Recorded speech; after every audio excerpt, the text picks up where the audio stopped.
প্রেম করার জন্য কি সামনে থাকতেই হয়? না, থাকতে হয় না।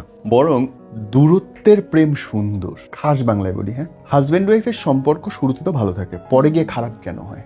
কারণ একটা পর্যায় পর্যন্ত 2-3 মাস 1 বছর পর্যন্ত হাজব্যান্ড ওয়াইফ দুজনে মেনটেন করে। যখন একজন আরেকজনের সামনে আসতেছে, অফিস থেকে ফিরতেছে, খুব সুটেড বুটেড থাকে, গায়ে গন্ধ লাগতে দিবে না, একটু হ্যাঁ, পারফিউম হ্যাঁ, মারবে, হ্যাঁ, হ্যাঁ। চুলটা সুন্দর করে আঁচড়াবে, একটা টিপ মারবে, একটা পর্যায়ে গিয়ে ছেড়ে দেয়। কেন ছাড়ে?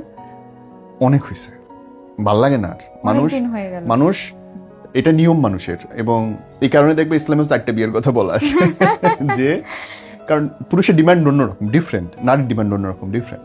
দূরত্বে হয় কি, শরীরের ঘাম পাওয়া যায় না।